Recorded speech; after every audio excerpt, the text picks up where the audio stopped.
And like a red, white, and blue phoenix rising from the ashes of political bipartisanship, we are back. And this is Salt of the Streets Podcast. This is Saturday, September 22nd, 1:35 p.m. Episode 32. I was like, what? The big 32. Welcome back, everybody, to the Salt of the Streets Podcast, your one and only source for social and political commentary on weekly news, pop culture, and sports, built from the ground up for people like you and me, the everyday normal person. Join us as we discuss life, liberty, and the pursuit of happiness, and continue our endless efforts to bridge the gap between people and information. As always, You and us. we are your hosts. My name is Colin. And Don is drinking a beer right now. I'm really sorry. Oh, don't be sorry, bro. No, but I'm here. Space dust is delicious. It is. And while we drink this space dust, coming up on this week's show, we're going to be talking allegations of sexual assault that were made against Supreme Court nominee Brett Kavanaugh. Motherfucker. China and the U.S. continue to ratchet up the trade war with more tariffs and even targeted sanctions. We're going to take a reach into the grab bag today because we probably pull some smaller stories out that we just haven't had time to get to lately. Thank you, Brett Kavanaugh, again. And because it is football season, we'll be talking about the latest from our fantasy league, including a story about how and why I found myself cheering when Khalil Mack stripped the ball away from our very own Russell Wilson. Yeah. Stick around for that. And, of course, much, much more coming up on this week's edition of Sports. Yeah. But, of course, before we dive into the heavy stuff, just a reminder to take a second to rate and review the show on whatever platform you're on right now, whether it's SoundCloud, Stitcher, iTunes, Apple Podcasts. If you like what we're doing and want to help us out, all you have to do is give us a rating and a review. It would greatly help out the show, and we'd love you forever. Follow us on Instagram at Salt of the Streets. Give us a like on Facebook at Salt of the Streets. Check out our weekly blog on saltofthestreets.com. You can also find everything else that we do there. If you're the type to enjoy a video podcast, check out the Salt of the Streets YouTube channel. While you're there, don't forget to subscribe and click that little bell icon to get your notifications whenever we drop new videos every week. And again, because this isn't just a talk show, it's a conversation. If you have something that you want to say or something you want to add to the conversation, don't be afraid to hit us up on our personal social media. I am at Big Bird Offie on both the Twitters and the Instagrams. And I am alpaca_Donovan on Instagram and at Salt of the Street on Twitter. And without any further ado, let's do this. Let's bring it on. We said he was dead. It was gone. We'd never had to talk about him before, but damn it, Brett Kavanaugh is still in the news. Yeah. Why is he in the news, Don? Okay, so like I said in the pre-show, if you guys caught that, I did know about this last week when we did the show, but I actively chose not to talk about it because I wasn't sure what was going to happen with it yet, so I didn't want to talk about it. But then it obviously caught legs and really started cooking. So, it did, yeah.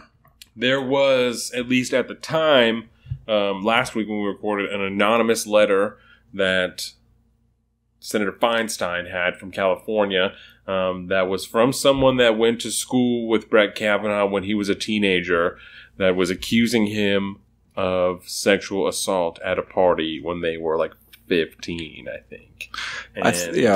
She was 15. I think he was 17. And then in between then and now, that woman identified herself Christina Blasey Ford. Yeah, or name? Christine Blasey Ford. Either Christine or Christina. Yeah. Oh, shit. Colin's gonna look that up real quick. Oh my god! All my Blasey Ford. This is why we shouldn't do this. Do you lose your internets? Dude, I accidentally closed my browser, so all my articles are gone. Oh, I probably have it here. But that's all right. If you want to... let's see. A moment. Yeah, but anyways. Yeah, Christy Blasey Ford. Yes. She alleges that Brett Kavanaugh and another guy took her upstairs at a party. Didn't take her upstairs. I think she went to the bathroom, and they like pushed her into a room and pushed her onto a bed and like tried to take her clothes off. And Brett Kavanaugh put his hand over her mouth, and then the other guy like jumped on top of them, and they fell off the bed, and she was able to get out. and then run home after that. Yeah, it's Christine Blasey Ford. Christine Blasey Ford, sorry. And so then they were talking about them testifying together on Monday. Well, let's back it up for a second. Yes. So, anyways, the allegations come out. Yes. And it pissed me off. I had this on my computer. The Washington Post broke a story Saturday. On Saturday or Friday Sunday. Night. No, because I had an article. You had it on Friday? Last weekend. Okay. I think we knew about that, but then she hadn't said anything yet. Yes. And so her story from her words. Yeah, when she backed her story, she did it through an article done by the Washington Post. Because she had been in the news already, but I don't think she had come out and officially told that story herself yet or something. But so the jam was that she wrote a letter to Senator Feinstein. And yes. Feinstein, I think, released the letter to the Washington Post after. Okay. I think that's how that happened. I mean, I don't know how else it would have. That's how it broke. They reported that the letter had been brought out. The letter, or it was leaked. Someone had the letter. I think it was the Intercept that. Yes. The Intercept had it, and then they reported its existence. Yeah. Is what it was. And that's what it blew up. Yeah. But then I'm pretty sure, and it doesn't even really matter. This timeline particularly doesn't matter. But sometime throughout the weekend, the Washington Post did a actual interview with her and did an article where she actually talked to the Washington Post. Oh, yeah. Okay. Yes. Okay. I got you. Yeah. But anyways, she just went into more detail about, from her mouth versus what was in the letter from the Intercept. But so I think at this point, because it all becomes public and now the story is out there and we know this letter existed and we know how long, Senator Feinstein had it and she didn't share it with any of her. For several weeks. Yeah. And so this thing branches off into two separate paths of discussion in my mind at this point. Yes. And then you start looking at the legal ramifications part of it. And then you start, you can talk all day about the politics behind it. Well, first because the two are very intermixed. Let's tell the rest of the story, right? Because after all that came out, like I said, then they were talking about the two of them, Blasey Ford and Kavanaugh, testifying on Monday in front of a Senate committee, right?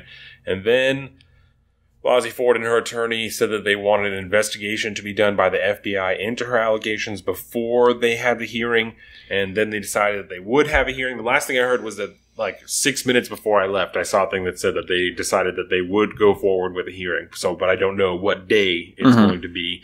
Because I had heard they wanted her to do it Monday. And that meant that all the questions or something, there was some kind of paperwork that needed to be handled by Friday. Yeah. And then that's, I think, when a lot of the lawyers started to really fight against that day. And the last thing I heard, they pushed her thing till Thursday. But I don't know if that's, I think it's really still ongoing. Yeah. And that's the problem. I'm not sure exactly what day the hearing is set to be now, but I did see that there was set to be a hearing. Yeah. And so, to your two parts of conversation, what do you think the legal ramifications you think of the actual letter itself? Yeah, because this is allegations too. Because obviously, Brett Kavanaugh totally and wholly denied the allegations. Yes, but Blasey Ford has also taken a lie detector test that showed that she was telling the truth, that this event did take place, and now a lot of Republicans are taking not just Republicans, a lot of people are taking the position that, well, maybe it did happen, but maybe it wasn't Brett Kavanaugh that did it, because that's, if you look at the questions that were asked in the polygraph test, and I have not looked at the questions myself, but that's Whitehart. Well, they just, asked her if the event happened, not if Brett Kavanaugh was the one that did it, Well, even if they did, the problem with these quote-unquote lie detector tests is that they only detect physical anomalies throughout your body when you're lying to yourself. Like if you're lying over something that you don't actually think, whereas a a real polygraph will tell you what you believe is true. And so if she really believes it's true, the lie detector test would reflect that. And that's why they're inadmissible in courts, in criminal courts. You can't use a lie detector. And I get that, but it's not like it doesn't work at all. I mean, it's still widely used by the military and still obviously used by the FBI and different intelligence agencies. So it's bears some legitimacy, or else they wouldn't use them. If they didn't care, then the military wouldn't have you do them when you sign like I get it, whatever type of job. But, I get it, but like I said, in this situation, that cannot matter in a criminal case, right? And so that, to me, aside, then you're just talking about the social ramifications, if you will. Like, it shows the character of, possibly of Kavanaugh or something like that you can't legally prove. I guess I'm doing a bad job at explaining it. But anyways, it would shift public opinion. It could shift public opinion, and I think it has for, a good percentage of people. But it's still, when you look at it, if it comes down to an actual criminal case, it's totally admissible. Well, and that can't factor into the equation legally. And that's fine. I don't mean legally, but that's what I mean is it bears some legitimacy, even if not legally, to even just the social ramifications that you're talking about. Yeah, I don't think that, because essentially doesn't mean nothing. Yeah, the way that I've heard it phrased a couple of times is a polygraph will tell you what that person believes is true. And so in this particular case, it could be because, again, we didn't talk about the allegations being from over 30 years ago. No, we do. We said they were from when they were in high school. Okay. I can't remember if we talked about that. But like I said, that just because that plays into it, wouldn't like that. It doesn't matter, because at the end of the day, if it plays out in court, that won't factor into it. Yeah. Unless, of course, it was. So then it's not part of the legal conversation, but it's part of the other side of the conversation. Mm-hmm. It's part of, Yeah. And that's really what I'm saying. Yeah. And it certainly is. But anyways, you follow this down, like I said, the legal path. Yeah. And we start, we have the requests from their lawyers and stuff for an FBI investigation, which, I can understand why people are wanting to find answers to this. But I don't know, again, if the FBI's jurisdiction, unless otherwise dictated by the President of the United States, they wouldn't necessarily look into a crime like that. It would, they would be overruling the local jurisdiction of like the state police and the state government. Yeah. And so, again, you could do it. I think it was done during the Clarence Thomas case. The Anita Hill thing. So, yeah. And I think that's what people are using. Because that's it could be done. I just don't know. There's a lot of parallels between the two, And I think that's why. That's at least in the general. They're like on the whole, there are a lot of on the whole. There's a lot of similarities between this situation and that one with Clarence Thomas and Anita Hill, and I think that's why people are using that as an example. That was before my time, and that transfers over to the political side of the conversation too. Yeah. Which is a whole other story. So you're talking about the legal side, right? And I don't think that that's really what this is about. It doesn't seem to me that this woman, Christina Blasey Ford, is looking to press charges against Brett Kavanaugh. Yeah. Because I think that she knows that it's way too late for that. So I don't know that that's even really like part of the discussion. That 30 years ago, the statute of limitations just run out long ago. So it doesn't matter. I don't think that that's really like part of what any sensible person involved in the situation is concerned about, because it's not going to happen. If she's going to try and file some lawsuit, that's going to be civil, and at that point, then I believe that the polygraph would come into account. But that's like because the evidence, like what's required in a civil case is lesser than what's required in a criminal case. It's just preponderance of the evidence. So it's 50 plus 1, It's like what wins in a civil case, but in a criminal case, it's like beyond reasonable doubt. Yeah. So it's a different classification for well, guilty is OJ. He was guilty in the civil case, but not in the criminal case, and it's like that's how shit like that happens. So, but I don't. Even with that, it doesn't seem like that's what's going on here. It seems like it is more of a social thing that it's just because it's going to be his status within the government. I think that's really the problem here.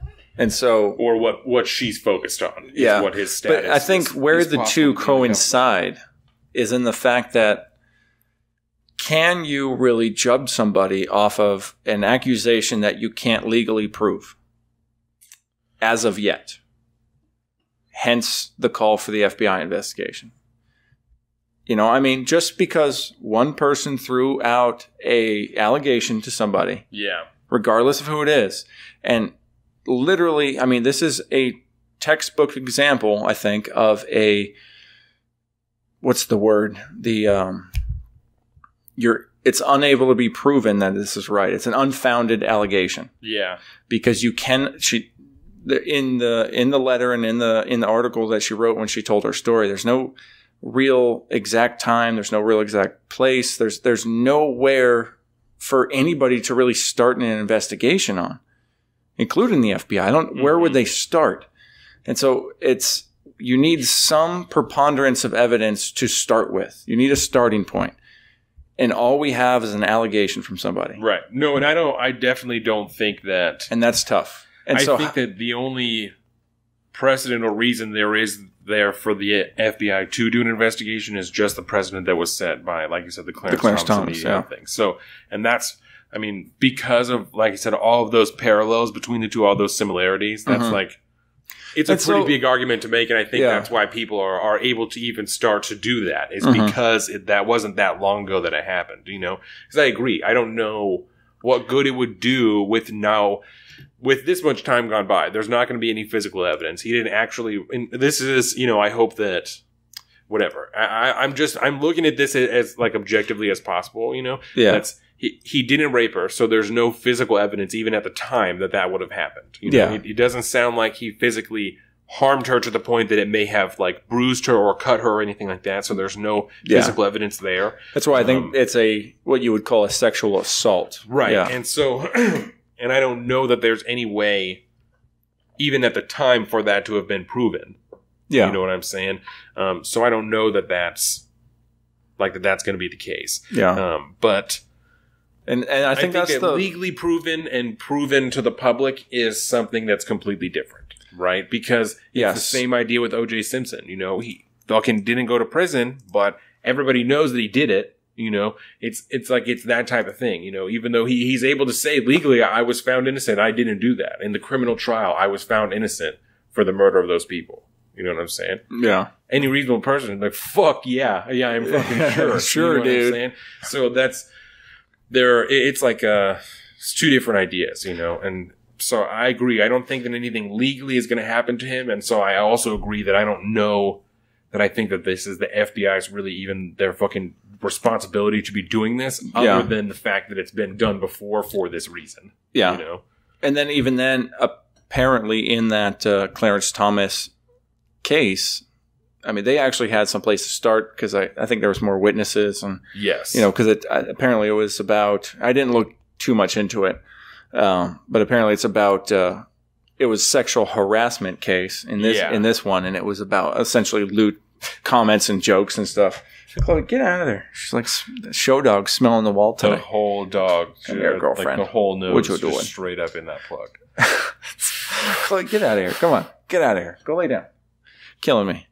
But the Clarence Thomas situation, I feel like there was actually a place for somebody to do an investigation because they obviously did one and carried out something. More to go on. But I just don't know. Okay, call for the FBI. At this point, it sounds callous, but I would say, okay, well, if this will shut you up, yes, we'll go investigate nothing, and then once you have something, we can investigate something. So physically, but it's not nothing. Right, it's not totally nothing because it is an allegation that somebody has based on essentially hearsay. And I'm not saying I just hearsay because she's saying that happened to her. Yes, and there's no other way at this point. It's just him saying that he didn't and her saying that she did. Yeah, it's just a single accusation. Yes. But that's, and I'm not like fighting you on this, but you can't say that it's nothing because it's not nothing. No, it's not nothing. I'm not me tooing you. I'm not nothing. No, I know. No, you can't like even one allegation that if you knew a dude if you knew a priest and only one fucking kid had ever said that he had fucked them, you're not gonna be like, well, he's full of shit, because maybe he did. You don't know that because the priest is saying no and he's saying that he did. And until either one of them can prove it either way, I'm not going to say that either one of them correct, but it's not nothing. Exactly. At least an allegation. What you said, I'm not going to prove that either one of them is incorrect or correct. But it's not nothing. It's not nothing. So, it might be, but not it enough for an FBI investigation. So I mean, I will. At this point, just because of the publicity it's gotten, and this is something that I think needs to happen, this whole holding a Supreme Court seat open for a year thing, that's not okay with me. Right. That seat needs to be fucking filled, and it needs to be filled now. I mean, I don't care necessarily that it needs to be for this, before the midterms. I don't mean that it needs to be filled before the next session that the court hears. It shouldn't be rushed in a timely manner. Yeah, but it shouldn't be rushed through, especially should not be rushed. It's being done now. No. And so, but at the same time, I think this is a situation where if there's a there, we need to know sooner rather than later. Yeah. And I would like to know. So, and I'm not happy about having an FBI investigation, but literally in the era of #MeToo, we're almost forced to investigate every accusation all the time, especially in a public light, especially in a political light. I mean, I think in a political light, absolutely. And so I think if we can just if Trump just ordered the investigation, they're like, well, I don't know what we can do, but we'll look into it. Yeah. And they look into it, and then they're like, well, we didn't find anything. The only thing we confirm that she has this story, he says no. A couple other people have stories that we can't track anything down on. I don't know what they're... Sure, that's our report. And that's fine, right? But I think that really the only merit that would come from that would be that they could say, well, we couldn't find enough evidence for us to do anything, right? And that's fine because he won't be legally charged with it, but he still has to wear that. Yeah. That's it. Like, and that's kind of what I was getting to. That in this era of, and it sounds callous. Nothing. Yeah, it's not nothing. And because, the ramifications of this, his whole life could be ruined from here on out. Yeah. If his family loves and supports him enough and trusts him enough to believe him, then his family might, survive this. But, I mean, his career as a judge could be completely over. Just that the brutal court of public opinion can destroy a man's life, as we've seen. And if I don't know. And I understand that, but because I don't have evidence either way, I'm not willing to be like, well, I don't want, like, what of all this stuff that he has to lose? You know what I'm saying? Mm-hmm. Because I don't give a shit. Because if it is true, then fuck you. Then I don't care.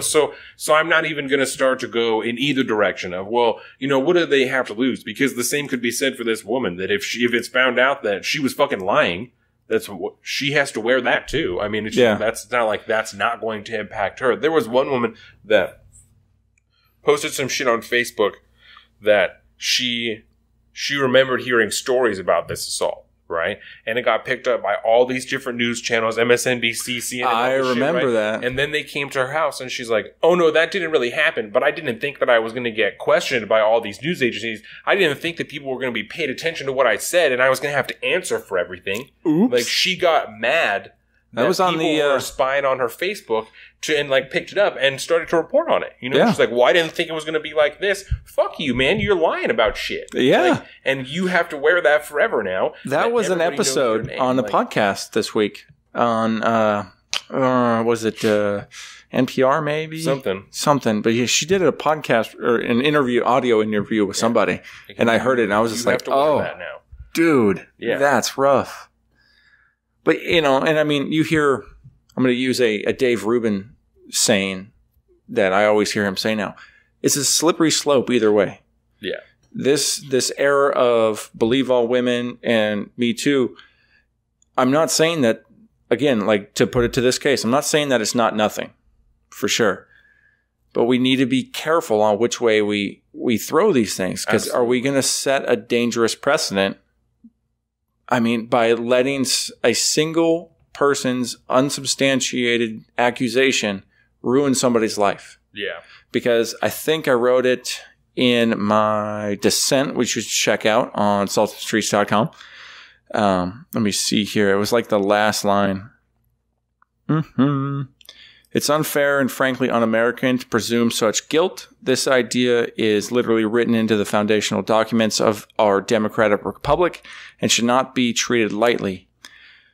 For it could be you who is next called upon to prove your innocence in the court of public opinion. It could be your career, your livelihood, which is threatened by an unsubstantiated accusation. Mm-hmm. And this is, I think, the thing that people forget when we just, and I'm definitely not saying that you're doing this. I've been hearing so many people line up on, you need to vote now and vote him in, or this whole thing needs to be scrubbed. I've heard there's only two sides, and I think it's getting so fucking, it depresses me when I think about it, because there's a third path. And it's just say, okay, delay the nomination, delay the vote, and then investigate. If there's a there, they'll find it. If not, they won't, and then we'll vote again. Mm-hmm. Okay, maybe this happens after the midterms. Maybe it happens after the next session of the Supreme Court. I don't think that's a big fucking deal. That's the part of the political game I think is playing into this. Well, absolutely. But that shouldn't matter. And we should just say, okay, well, this is a lifetime nomination, a lifetime appointment. Yeah. Let's be, okay, so somebody threw an accusation out there. There's no way to get over it unless some force, I would essentially think a law enforcement agency or something like the FBI could do an impartial investigation. Yeah. And either shut it down or prove that there's something there. And I agree with what you're saying, but that is in a world where the Senate is not divided the way that it is, right? Because I know it'll never happen. And that's also in a world where they're not trying to jam through someone that fucking all of the Democrats don't hate. You know what I'm saying? Because that's exactly what's happening. That's why, if you ask me why Feinstein waited several weeks until just days before this happened. You know what I'm saying? It's because she was hoping that something would happen during the hearing that would cause this to be delayed. So she didn't get what she wanted. It's a last ditch effort, maybe. Not that kind of phrase. Because I think that she planned to bring it up no matter what, right? Because she wouldn't have buried that. You know what I'm saying? But she waited. Certainly, I think strategically, like I said, until after the hearing to see if anything was going to happen during that would fuck this up and give them enough foothold to delay it. But because they didn't get that, she's going to drop this down last minute. The secret weapon. That's what it is. Because I find it wholly inappropriate that she did not tell someone immediately when she received that. I think it is wholly inappropriate, and it shows total, I don't even know if political bias is the right word, right? But almost like malicious intent, partisanship, using this as a weapon, right? Not even just to give the information to everybody so everyone can be as informed as possible about this, right? Mm-hmm. She wants to do the same thing that she is accusing the Republicans of doing with all of his documents in the Bush administration, right? She's doing the same thing. She's withholding something for no reason other than she doesn't want them to see it until she wants them to see it. Yeah, and it's bullshit. It is bullshit, and I'm really glad that you see it that way. So because I see it the same way, but I don't think that I don't know either of these people well enough to say whether or not the allegation itself is legitimate, right? I don't know whether or not that's true, right? Yeah. But I will certainly never forget that's something that happened, even if unsubstantiated. Well, there was one woman that said that when he was a kid, he tried to fuck around with her, right? Yeah. Another thing that it brought up for me, and this might fucking trigger warning, fucking whatever, right? But it made me genuinely think, not in this exact circumstance, because this is something that's really kind of foul, right? But like on the whole, how long do mistakes you made when you're 15, how long does that matter? That has certainly been a discussion, discussion around this. And I think it definitely depends on what that mistake was, because if you're like, oh, well, I only raped someone one time and I was 15 and I'm 45 now. You could still go fuck yourself. Exactly. Yeah. So, and that's why I'm not saying this particular thing, because if this is true, then fuck that guy. Because even if everyone would tell everyone they know now, well, Brett Kavanaugh is not capable of that. He would never do something like that.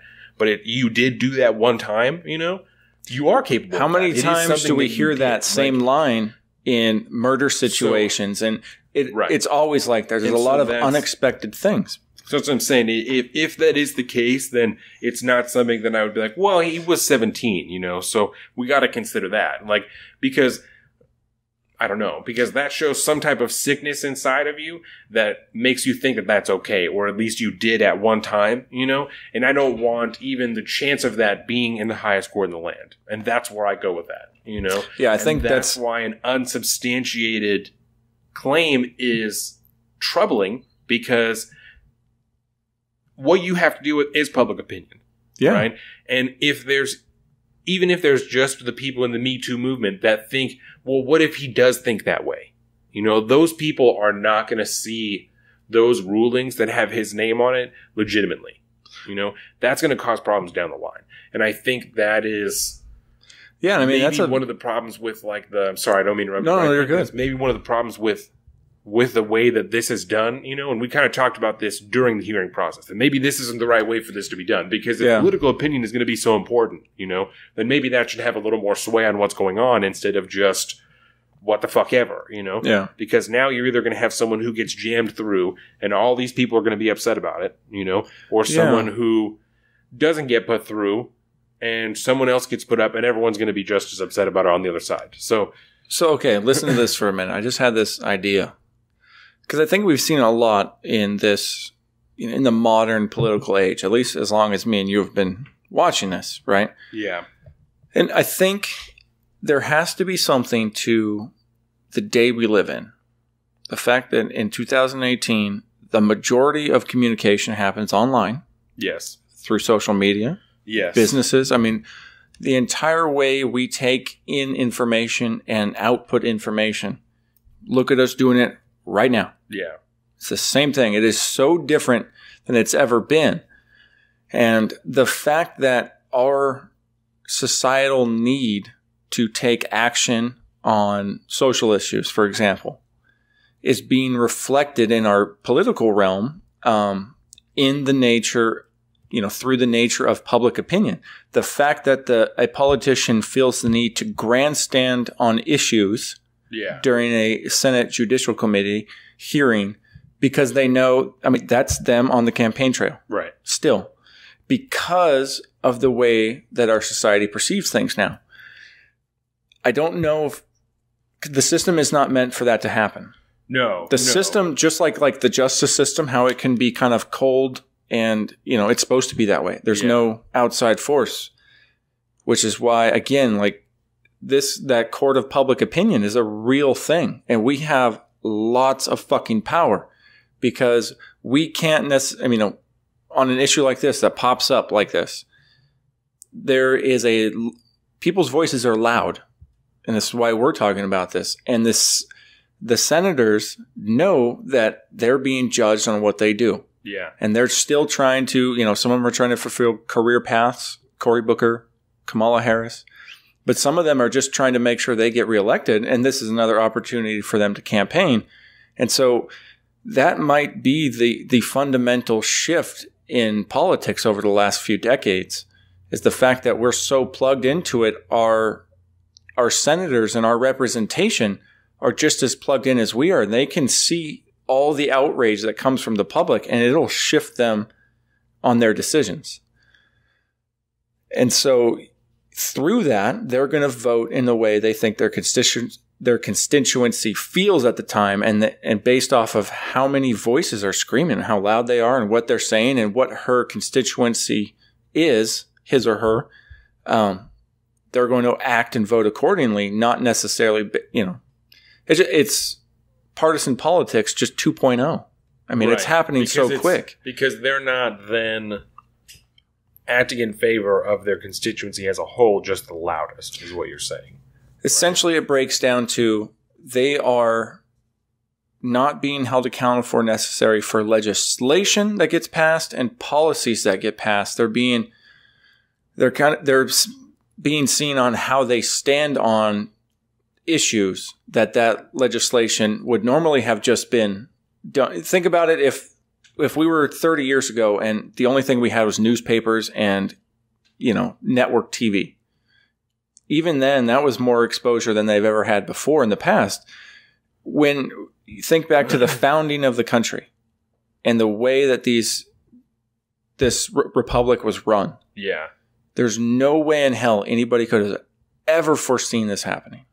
Because there was no way to think about the communication and the transparency that we have. Yeah. And that's why things are built to run really slow. And that's why in today's age, everything is like push, is because the people know what's going on now. Yeah. And we're like right there every day. Every day there's a new news story. There's a new political story. There's always something because we're right there. And we didn't wait a month and get it in a newspaper, at some point. And I think that has a profound difference on how something like a Supreme Court nominee, the whole process is completely different now. When we talk about how the politicization of the judicial process now has just become a circus. Mm-hmm. And I think that plays into it. And it sounds kind of, morose to say, but that's today's age. I don't think the parliamentary procedures put in place a couple hundred years ago were meant to even try to handle this. Because the people couldn't know exactly what was going right then and there. No, but I also think that's what's important to people now. Because, it is. Because we have that access, what's important to people is not just the legislation that you're pushing forward, but also the shit that you believe in.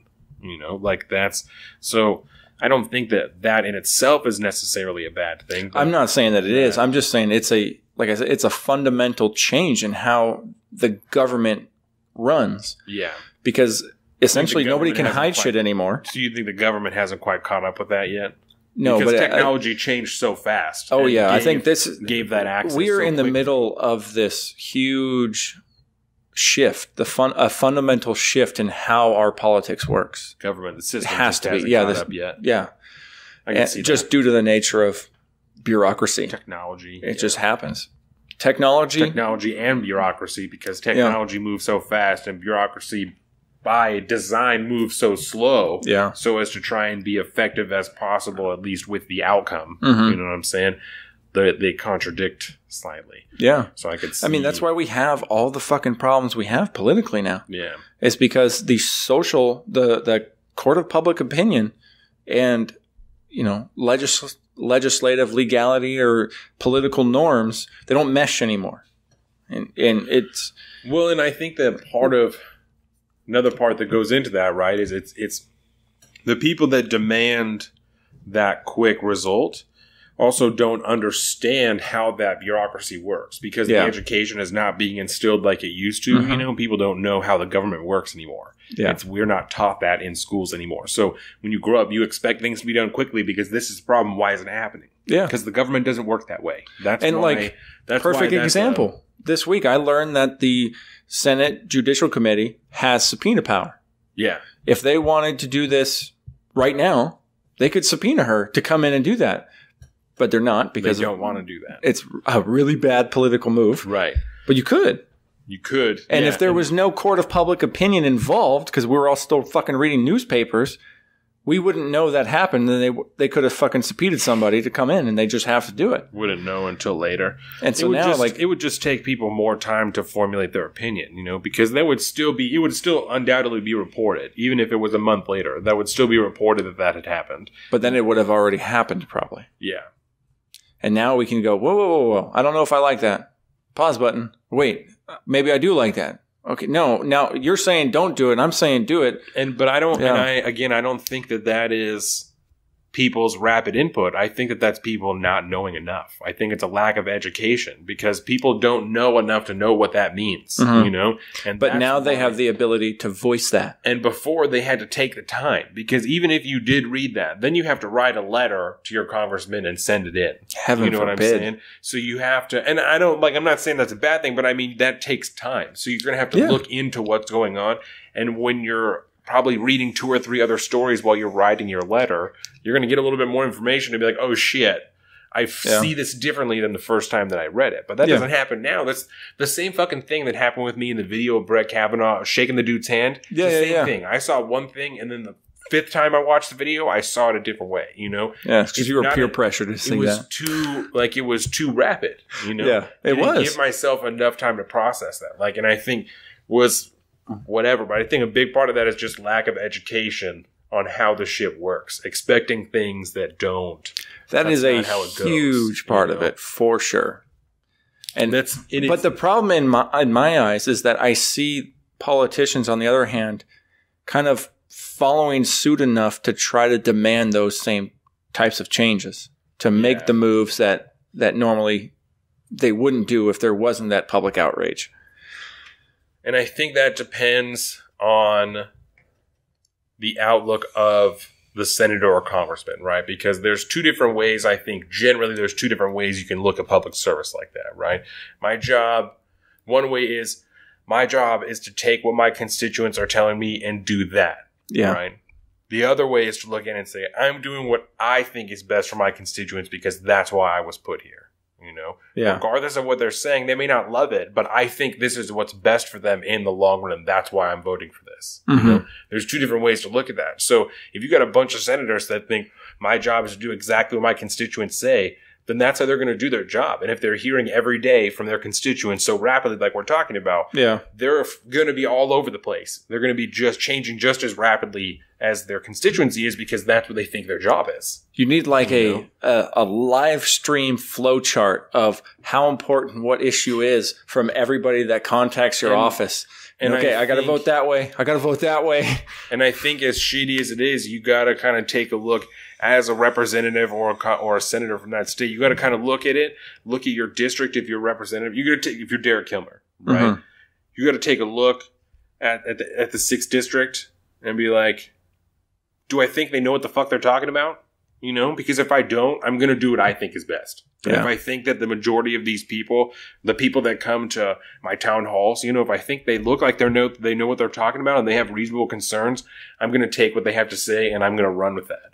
But if they're showing up and there's 90 people here and 70 of them are fucking crazy talking about shit that doesn't make any sense. Some real Parks and Recs type of shit. You know, that's real though. I'm just going to do what I think is best and hope that I get voted back into office the next time. You know, because if I do, then that means that I'm doing a good job, even if they don't love it at the time. And you know what's really sad is when you put it that way, I say, I don't think that most people would be knowledgeable enough to really know what's best for them. So I think that more senators should be. That sounds so bad. But again, that it starts to lean a little bit into the system. You know, that they want to be like career politicians. Those people are afraid to not get voted in, so they're afraid to not act just in the best interest of their constituency. When that's really what you should, be doing. At least in my opinion. And I think that you should. What I want them to do. You know, as far as a republic is concerned, when you look at it from that standpoint, from that level, I think you have to let people make mistakes. Yes. On a local level, not on the federal level. That's why it's a republic, not a democracy. Because every time a democracy changes, it affects everybody. Right. When a republic changes, it affects that group of people that want that change. Right. And if it doesn't work, it doesn't work. When they're signing new bills and signing new deals, they're taking bets on what they think is best at that time. You know? Like, we don't know, but based on, you know, I'm here because I have enough history in whatever the fuck is going on, you know, that's why I'm here. So I'm hoping, and this is what I think is going to be the best, you know. 10 years from now, that may have not worked out very well, you know, but... And that's the ideal politician, though, is because, and that's why politicians are so personable. Right. Because when you elect somebody to go out and represent you, you're saying, I like the way you think. Yeah. I like your plans for things. I want you, I'm signing off on your message. Go forth and do good things. You have my vote. I like the cut of your fucking jib. That's right. Because it's not at that point, you've elected somebody in a position to make decisions for you. That's what you thought at the time. And if that clashes with maybe you've changed your mind in 2 years. Oh, shit. Hey, girl, chill out. You're fine. Scared me. Me too. Was somebody knocking? I didn't hear it. I didn't hear it either. She just probably freaked out. You're all right, Chloe. You scared the crap out of me. Yeah. Hey, girlfriend. Sorry, everybody. She was like passed out on the floor. She probably just heard a truck drive by or something. How many other people are going to be scared by that when they listen to this? Right? Man, that bothers me. I feel like I was going to make a really nice point, and now my heart's going 1,000,000 miles an hour. Oh, God, that was fun. Chloe.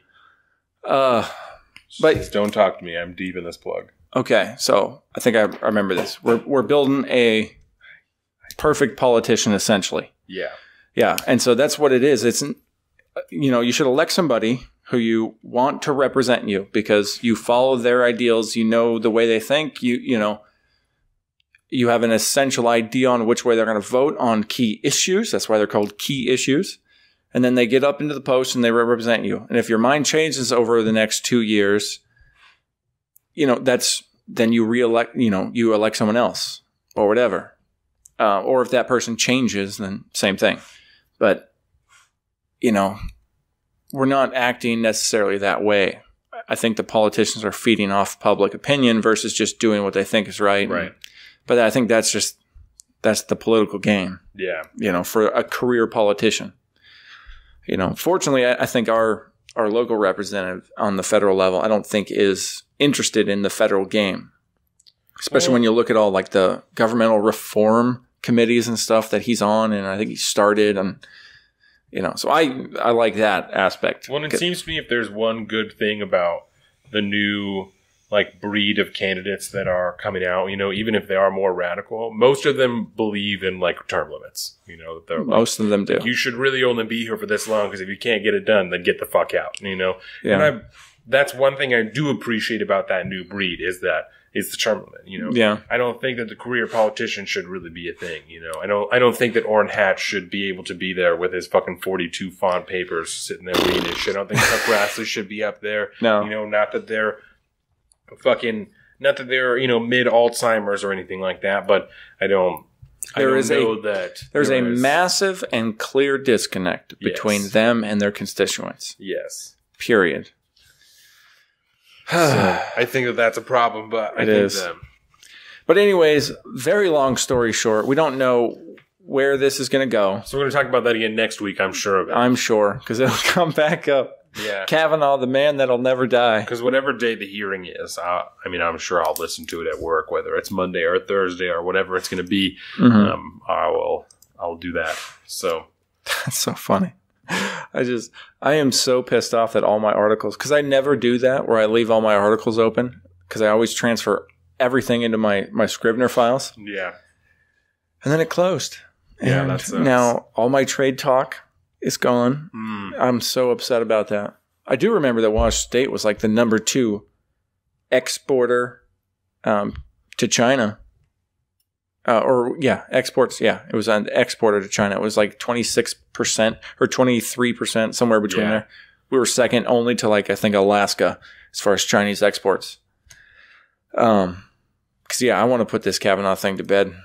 Yeah, because as you've seen there, we went down the criminal side of it, which I think it's pretty short. Pretty much nothing. It's pretty much nothing. Yeah.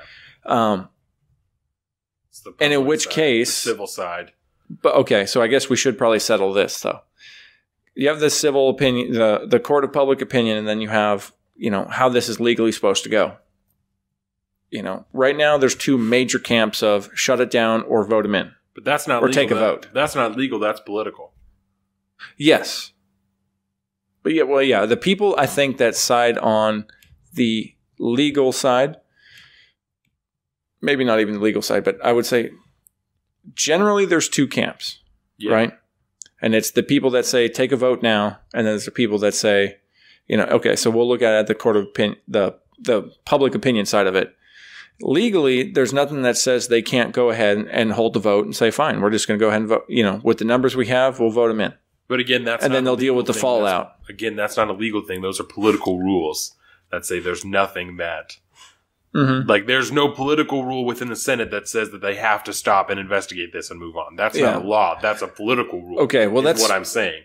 That's what I'm talking about when I talk about the quote unquote legal side. It's okay. Well, what are the rules in place? What can they? It sounds bad, but essentially get away with and not give a fuck about what the public says.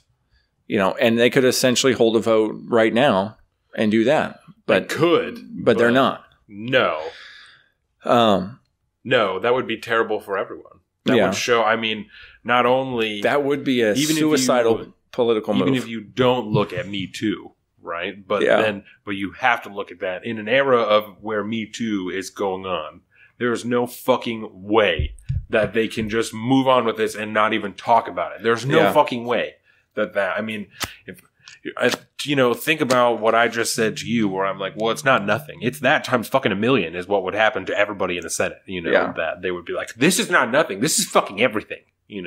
So I know that is, and that's not even an option for them to do politically. At least, I mean, just publicly, like that's, and in turn politically, that's not even an option for them right now. And that's why they're doing the hearings. That's why Chuck Grassley, even though Chuck Grassley, that's the right thing to do anyway, even if just by precedent, that's the right thing to do, is to have them both in and do a hearing, because I agree with you. I don't think the investigation would do nothing by the FBI. It will turn up nothing. It will make people angry that he's not going to be indicted, because there's no reason to indict him on anything. There's no way to do that. All it's going to do is upset people, but then give reasonable and objective people like you and I a leg to stand on to say, well, legally there's no reason to indict him, so he just has to wear it. Like, it's not going to. I can see why people would want it, and I can see the merit in it, but I don't think that an FBI investigation stands to do anything but divide people more on this issue. That's all that's going to happen. Yeah, it is. It totally is. I think that the FBI is full of shit, and because Trump is the head of everything, he made the FBI not find anything in this investigation and made them not indict him. But there's nothing that would, unless they somehow find evidence that he is a fucking serial rapist and sexual assaulter. There's nothing that's going to give them any reason or evidence or proof or anything to indict him for any type of crime or charge him even. And I think we've seen that a lot with a lot of the Me Too accusations. There's always one, and it's big, and it's the first. Yeah. And then there tends to be more that trickle in. And it's probably because most of the Me Too stuff tends to come from Hollywood-ish area. No, I mean, I think a lot of it does. I think that the major breaking stories, I would say. I don't know, because maybe I would also tie in the quote unquote rape culture on campuses. I would tie that in with Me Too. That's part of thing. So I don't you're think right. It's just, I think that's what kicked it off, because it's celebrities that gave it a name, But I think that Me Too is a term that's used to encompass all of that, It is, and I think that's true. So, but the unfortunate thing about this, right? Because Jordan was telling me earlier this week that she had seen something that popped up on Twitter that I'm sure the creator would claim is satirical. That said a 10-year, a man who came out that claimed sexual assault from 10 years ago. Everyone is bending over backwards listening to it, but when a woman does it, they're like, oh, fucking move on, right? And I think that, whatever, as shitty as this might sound, right, the reason that you can't automatically assume that what they've said is truth is because at least one woman before has lied about something like that. We live in a world where that precedent has been set, that people are willing to lie, that some people will lie about it and some people will not tell the truth. That makes it harder for the people that are telling the truth to be believed. It's particularly prevalent in the university setting. And that's really, really unfortunate. And I'm not saying that that's fair, because that's terrible. But in a world where people are so shitty and so dark that they will lie about being sexually assaulted, you can't reasonably expect everyone to move on that the moment you say something. They have to find evidence. They have to find some type of corroboration because people have lied about it before. I don't think that it's rampant by any means, but people have done it. So you have to consider that. Like, I think that's probably about as close a definitional version of a morose reality as you can paint. But yeah. I don't think I can argue much against you that is a reality today. And that's, I'm sorry if anybody is upset by that, but it is the truth. That's the most objective look that I have on that because that's happened before. It is unreasonable to assume otherwise, to expect other than that. Yeah. To expect like other than. To expect an immediate assumption of guilt on the other person's party is what I mean. Like it's unreasonable to expect that because we live in a world where that's happened before. And again, I'll point to the dissent that I wrote last week, or the blog post that I put last week. I tried to probably tried and failed, but I tried to focus it on a Fifth Amendment type view of this situation, and the fact that we assume. So many of us assume guilt when an accusation like this comes out. Yeah. And even if we don't assume guilt, we certainly don't presume innocence. And I think that... that's the way it should be. You should be innocent of a crime until proven guilty, even in the court of public opinion. But unfortunately, it doesn't work like that in the public opinion court. Well, and I think that, again, part of that is that people want to assume and we want to hope that no one would lie about that. We would want to assume. And so that's, I think, where so much of that comes from. Is you're like, well, why would she? Why would she lie about that? Why would anybody? I don't know. I have no fucking idea why she would ever lie about that. I don't know why anybody would ever lie about that. But, I can only assume that anyone who would, because there has been cases where somebody has lied about those types of things. And I can only... Oh, and Chloe, get out of here, girl. You're spilling the beer everywhere. And then we'll just jump back in? Yeah. So there was a little mishap there. I spilled a little beer ski over there with the dog. Not a big deal. The show dog decided she wants some of our beer. Yeah. But that's as far as Judge Kavanaugh, that's pretty much... We talked about a lot of other stuff besides Judge Kavanaugh. And that's what I think makes that so interesting. Right. It's because... Such a small event... has so many different ramifications for so much different stuff. Oh, man. And implications, you know what I'm saying? Political implications. Not geopolitical. No, not this Unfortunately. Time. Not this time. There's got to be a word for it like that. Just political implications. Yeah, just national political implications. Yeah. Nothing is more epic than a gubernatorial race, though. Gubernatorial. I fucking love that stuff. So the next topic was trade talk, right? Do you have some stuff there? Like, were you able to pull anything back up? I think I have a couple. No. Some of the basic notes that I had taken is that just recently we've had another round of tariffs happen. It's the latest, shot across the bow in the trade war between the United States of America and China, and we $200 billion, right? Yeah, another $200 billion worth of goods. And President Trump said that he was willing to move it up if China retaliated. Yeah, I think right now it's set at 10%. It's supposed to go to 25%. Yeah, from my understanding. If they retaliate. Because they will. And then...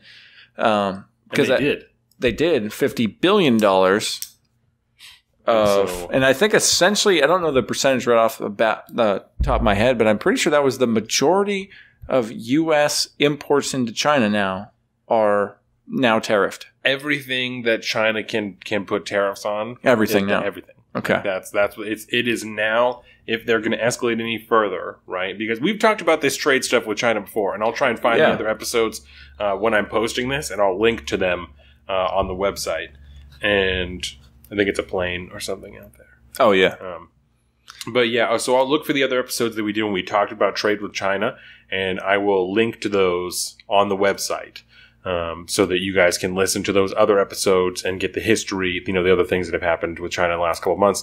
Because this is probably the 4th or 5th round of tariffs that have been traded back and forth with China. just in the last year or so. Yeah. That's why there's a lot of talk this week. I don't have the articles up now. I'm going to have to go back and find them. But a lot of I think it was President Trump said they're running out of bullets. Yeah. Because essentially, well, what else are they going to do? Well, and that's because... Well, they're a fucking superpower, bro. They can do whatever the fuck they want. So now they have to just start targeting like individual companies or going after the things like the components that get shipped to America to make things. Like that's what they have to start going after if it's going to be anything other than what they're doing now, which only stands to hurt all of the manufacturers in America. Well, from my understanding, the first round of tariffs were targeted towards those individual use products. They weren't necessarily consumer products. Yeah. They were more of, I don't know how you put it, but it's products that companies buy, not necessarily the everyday consumer. Industrial, for lack of a better term. Yeah, but now they're looking at hitting consumer products, electronics, stuff like that we import from China. And it kind of sounds like a stereotype, but traditionally we're talking about, the same type of goods you're going to find at Walmart. Yeah. A lot of the reason behind Walmart, their prices being so cheap, is the fact that, yes, you bought a Sony TV, but it was assembled and then delivered, and then bought from China.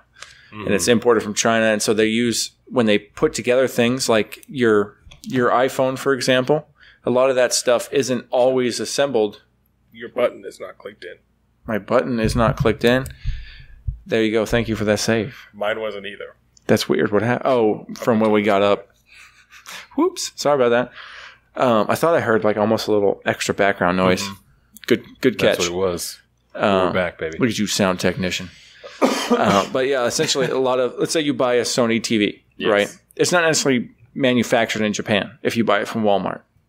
Some of them are manufactured other places, but most of the ones at Walmart are manufactured and put together in China, just like your iPhone. Yeah. The components are purchased somewhere else, but they're constructed. Yes. And essentially that's why your TV is cheaper if you buy it at Walmart than anywhere else.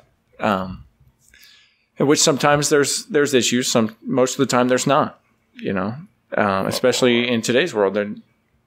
Not all your, economic electronics are bad.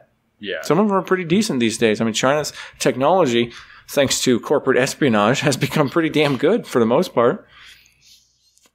But now you're going to start seeing those things, the tariffs start impacting those prices. So electronics, a lot of consumables, furniture, cheap furniture, economic furniture.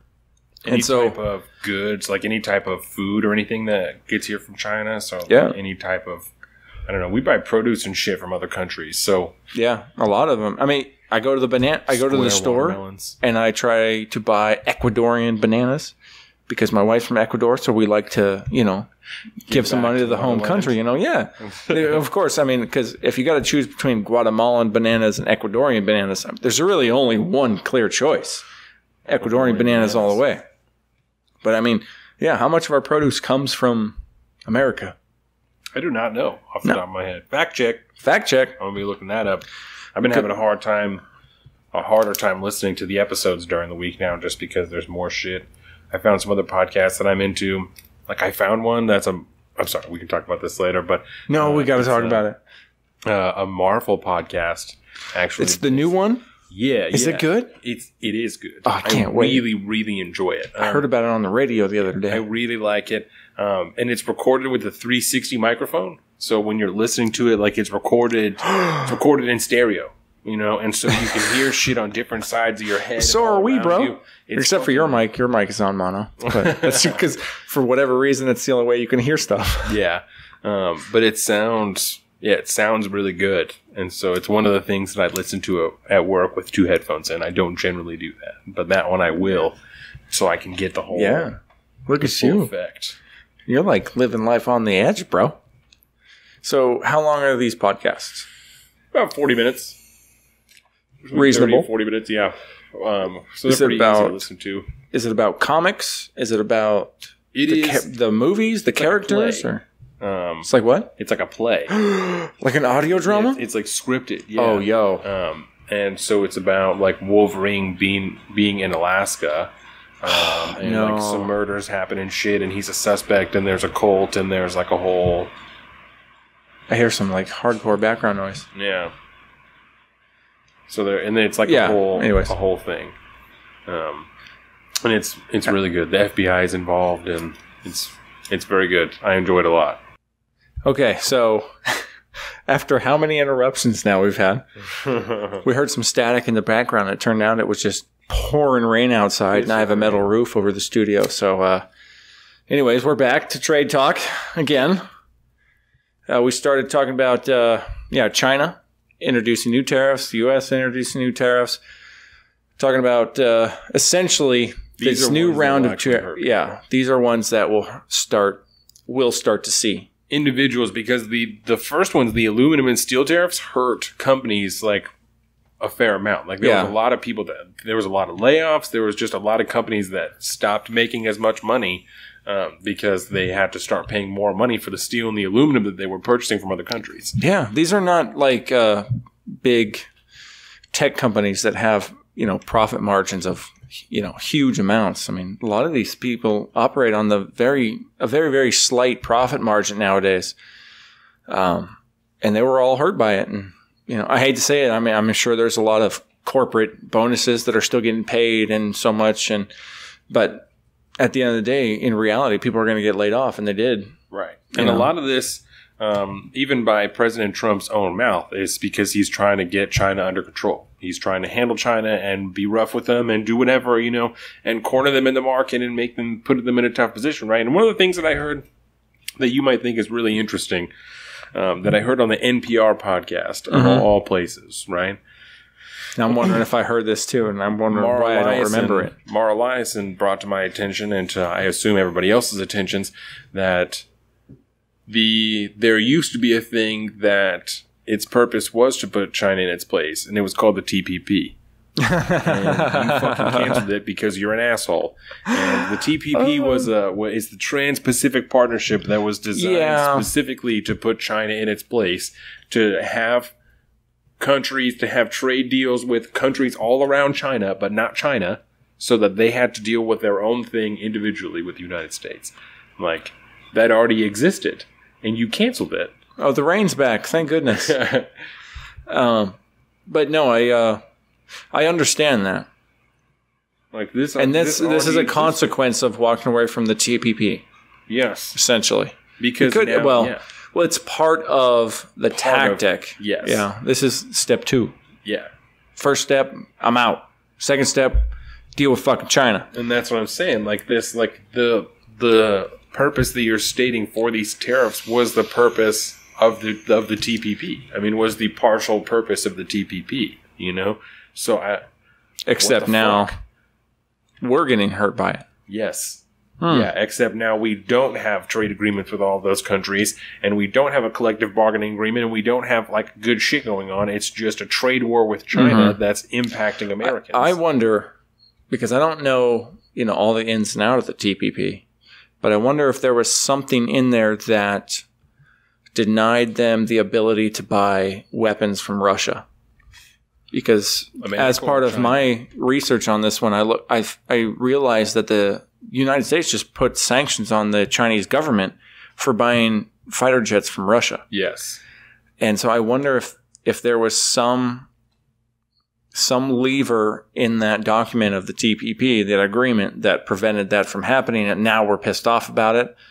Or, I'll have to look into this, have they always been buying equipment from Russia? I feel like they probably always have. I would assume that they have been for a while. I mean, they've been not in bed with the Russians, but they've been, all the allies with the Russians for a long time. So I wouldn't think that it would be, I don't think that that's abnormal. So then why would we pass sanctions against them?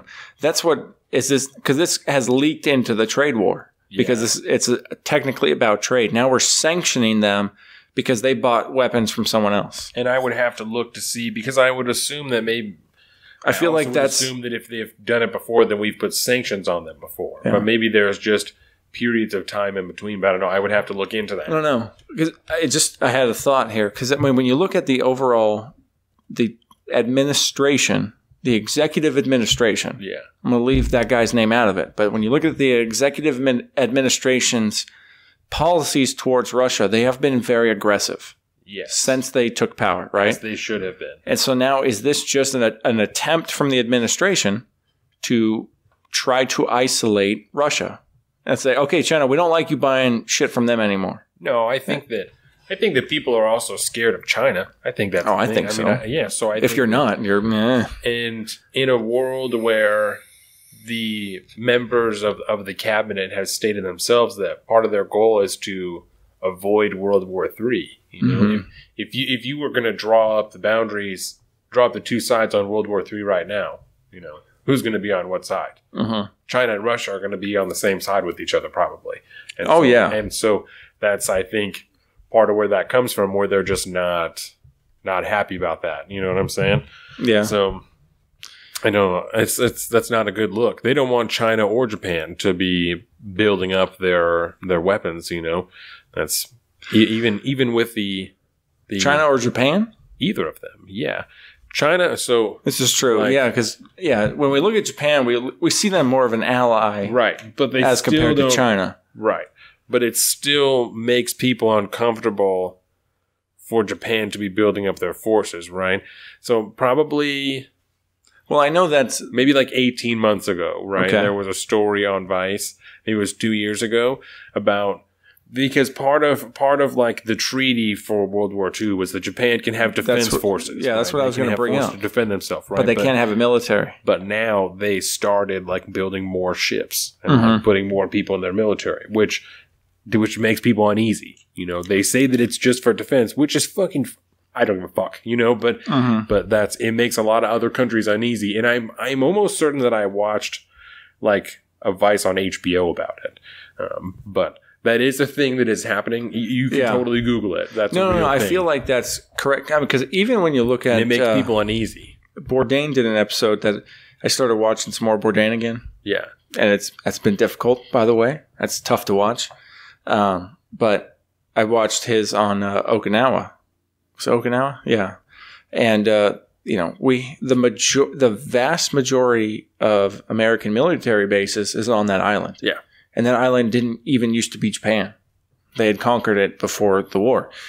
And when you look at, I can see there's probably a good undercurrent, probably an underground movement or something that probably would want to let Japan regain more independency by saying, no, okay, we're not doing that again. It's over, man. We're a very westernized nation now. Why can't we just do what we want to fucking do and have our own military? Yeah. But I don't see them ever being on the side if you were going to draw lines. And that's not my point. My point really is that for anybody to be adding to their military force makes the rest of the world uneasy. Yes. That's really my point. I get that. So I certainly could have stated that better, but that's what I meant is it makes people uneasy. It makes us uneasy for China or Japan to be building up their military forces because why are you doing that? You know, that's kind of a world where we're all supposed to be safe and everything is cool. Why are you doing that? And I can understand that too. And that's just like a general rule of the world. You know, there's no reason to be rapidly increasing your military if for no reason. Yeah. You know, that's weird. That's sus ass behavior to just be, oh, well, I'm adding a third, you know, to my active duty troops and I'm bringing in like 4 new destroyers, you know, three or 4 new little, you know, scout boats and, you know, a couple of new submarines. It's no big deal. No big deal. It's just a thing that's, you know, I don't know what the fuck they're called. But if you were going to be on... What's a scout boat called? A what? A scout boat? Yeah. Probably a patrol boat. There you go. A scout boat. Idea. Scout I love boat, it. Patrol boat. There you go. Well, I would just kind of wonder then at that point, why don't we see them as an ally? Because China? You realize... No. Japan at this point. Because if you were going to draw lines, if somebody was going to draw lines in the sand right now, World War III happening right now, Japan's on our side. Right. Why wouldn't we want them to have a decent-sized military as well? Because we want them to rely on us. Yeah, and I don't like that. No, and I don't. That's like, what I'm saying. And I don't like. It makes me fucking wonder, and I don't like that. Yeah, I guess that's the geo-libertarian part of me. It goes, no, man, they're our homies. Let them have a military too. I mean, we don't need to be the only motherfuckers around the block. I think it's just because you never know.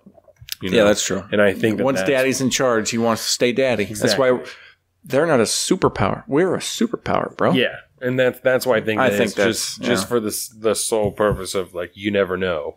You never know what's happening. With geopolitically, that might be a good thing because there's less players on the board that could literally destroy the world in a push of a button. So how many more superpowers do we actually want, even though somebody possibly could or wants to get into the game? I mean, fuck, that's why we have problems with Iran. That's why we had problems in fucking Libya. Right. People that want to develop nukes. Yeah, they try to get in the game. We're like, you don't want to be a part of this club. We don't want you to be a part of this club. Go away. Just stay out of here. Yeah. Well, that's all I really had on trade, to be honest. No, I mean, there's not much. It's just an update, really. So that's, as far as trade, that's really that's the we'll latest. Update you as more things happen. So it'll be a smaller topic that kind of goes along with other things from here on out until something big happens. But I think I have a good pivot story off of that I had gone over earlier. I had it in my notes. Into a grab bag? Yeah, into the grab bag. All right. And it's a perfect pivot, segue, grab bag topic.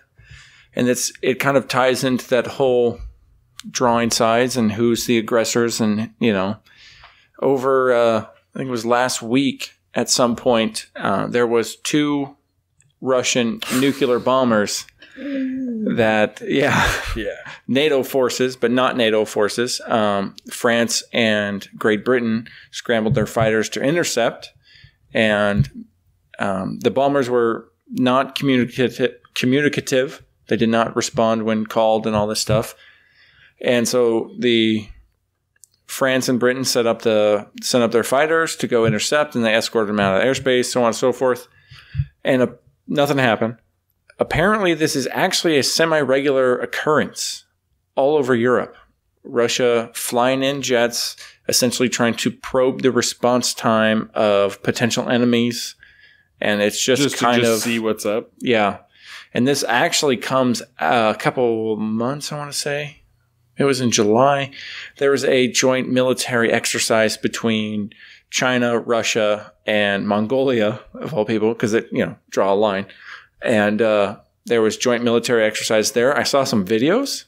Dope as hell, but terrifying. Yeah. You're talking...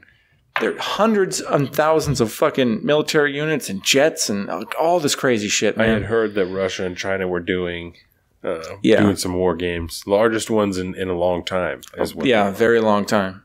Longest ones I don't remember the date of the last time they had them, but it hasn't been for a little while. And they haven't been this is the largest one, I think, ever. Yeah. And, that's, I don't know if it's just theater, it's Russia just trying to flex their muscles and be like, hey, motherfuckers, we're still here. Right. Or is this, I don't really see it as an active aggression, I guess. It's kind of this passive aggressive thing they keep doing with the assassination in Great Britain by the 2 now accused. That's what I thought you were going to talk about. Russian agents. Because we talked about that a long time ago. Yeah. The attempted assassination of Sergei Skripal. Yep. And so in which one person died. Yes. But not either Skripal or his daughter, but one of the people that had accidentally come into contact with the nerve agent. Yeah. So now the story that they've put together, which obviously makes sense, is that these 2 Russian agents came into the UK and stayed there for, I think, a couple weeks. And they had this nerve agent, the Novichok, in a perfume bottle, and went up to his door and put it on his door put it on his doorknob, and then left and threw it in the fucking trash. Yep, and that's how. And then somebody found it in the trash and thought it was perfume, and he gave it to his fucking girlfriend, and now she's dead. And that's how they got. That's crazy. That happened. Yep. And then they left. That shit blew my mind. And then they left, and they're certainly not going to get extradited. They're not going to be sent, from Russia to the UK to be tried. Putin isn't going to do that. So they got away with, it's a murdering covert one op, person man. they didn't mean to murder and then trying to murder 2 other people. So Yep. It's a fucking assassinate, really. It's like an episode of Archer gone bad. Yeah. Actual espionage taking place and the spotlight getting shown on it, then essentially getting away. Yeah, I remember that was a few weeks ago. Isn't that crazy? I remember hearing about that and I was just like, man, fucking what the fuck, man? We got active Russian agents in the UK trying to assassinate people. And we caught them in the act. And it's like, we didn't do it. I don't know. I don't know this. I have one thing written down here that I had written down, I think maybe like 2 weeks before Kavanaugh's confirmation hearing. Mm-hmm. That when people are looking into his history and finding everything they can find, they found out that he has a bunch of credit card debt because he went to a shitload of baseball games. Oh, yeah, that's right. It irritated me immediately because I'm like, who fucking cares? Yeah, dude. Who gives a shit what he's spending his money on? Like, leave why him does alone, it matter? bro. Why does it matter? He's not going to the Supreme Court to deal with money. He's not going to be the treasurer, the secretary of the treasury. Like, so who gives a shit? Like, it's not, if the man wants to spend and put himself in a debt over baseball games, then put himself in a debt over baseball games. It's a stupid thing to do, but that's what you're going to do. Who gives a shit? Like, 1 in 5 Americans have more credit card debt than savings, says Market Watch. And you're gonna judge a motherfucker because 1 in 5? yeah, That could as easily be you. How many people out there can say they're debt free? no one. Oh, I certainly have more credit card debt than I have savings. There's no question about that. I know. Welcome to fucking 2018 America. No, that doesn't surprise me at all. Yeah, so I'm saying, who gives a shit? I don't care what the man is doing with his money. That's not relevant to his job. This is one thing I was going to bring up during just makes him a goddamn stuff. patriot. Makes him one of us. One of us. No, I'm just kidding. I actually don't have very much debt anymore. I'm really happy. I've been working hard to pay off all my debt. I'm working on that before the baby gets here. The only thing we have left is student loan debt, essentially. Yeah. And that's it, baby. We own all of our cars outright, all that good stuff. I've been trying hard to get that done. I just used my credit card a lot when I was younger. Not that I'm not young now, but... well, yeah, we all did that shit when we were that age, man. Well, when you don't make very much money. Yeah. That's... and dude, don't... card, that's what you do with it, is you put things that you need on it, and you pay off however much you can at the time, but it ends up adding up. And don't get me even fucking started on federal student loans. Yeah. Good Lord. Nuh-uh. But that was one thing I was going to bring up during the Kavanaugh stuff this morning, or earlier today. But we ran a little long on that anyways, because it's such a thing to talk about. But the salacious hit pieces I've seen come out against Kavanaugh. Oh, God. These people are swinging fucking wild. Look at Huffington Post. Salon had, I think, a pretty nasty one. There was this whole thing about the law school professor that was telling students that were looking to try to clerk for him that he likes his women a certain way, like a model-like person. Well, and now people are, grilling him because he was giving a speech one time and he said, what stays at so-and-so academy, or what happens at so-and-so academy stays at so-and-so academy. Yeah. And they're like, oh my God, this is, a tell to rape culture in this fucking whatever. And it's too much, It is too much, man. It's a fucking stupid dad joke that he made, about a school that he went to. Like, Jesus Christ. You're so sensitive. Like, fucking snowflake. Oh. Yeah, how often do I get a chance to be like, fucking snowflake? Actually, not as often as I would like, because usually the people I interact with on everyday life, I don't know a snowflake. Yeah. I don't know one. I'm very lucky in that way. I don't think there's that many snowflakes, really. But did you word? Did you see Did you see the story about the SWAT officers that got suspended for... I did not. Oh my God, Colin. I'm so excited. Oh my God. Okay, let me first, before you get into your SWAT story, I haven't been able to intake very much news this week. It's been really hard. This was weeks ago. Okay. So now I feel bad for not knowing. I might remember it. Does somebody get swatted, or are we talking an actual SWAT unit? No, that's crazy though. Okay. No. No, so there were some SWAT agents, and they were at a crime scene, and they took a group photo, right? I think like 4 of them did. You know the circle game that like they used to play at work that like you do this, like blow your waist? Oh, yeah. Fucking like, circle game? Yeah. Yeah. Like Shadow plays all the time. I know people that are really down with the circle game. Yes. So like 4 of these guys were doing that, right? Like they had their hands like that on their leg in this picture. And there's a new movement. Oh, no. Is this a white power? There is a new movement that this like means white power. And that is not fucking true, right? And so these 4 SWAT agents got suspended because they were doing this in a picture, and they're like, these guys are white supremacists. Well, okay. Let me just say this real quick. So I'm going to fact check because I'm going to find an article. Was the picture like any form of official picture? I know it's just like somebody's Instagram when they do a mission or whatever, and then they're done and they take a picture at the end. It's just like one of those things, like where they're all just standing around. Oh yeah, and they, then fuck off. Whatever, dude. Yeah, no, unprofessional. Maybe. I don't really care though. You got to, especially if you're a SWAT team member. White supremacists, Colin. Yeah, white supremacists. They're racist. Oh my god. Don't you know? That was another thing during the Kavanaugh hearings too. Did we ever talk about that part? God. The lady that sat behind him. Yeah.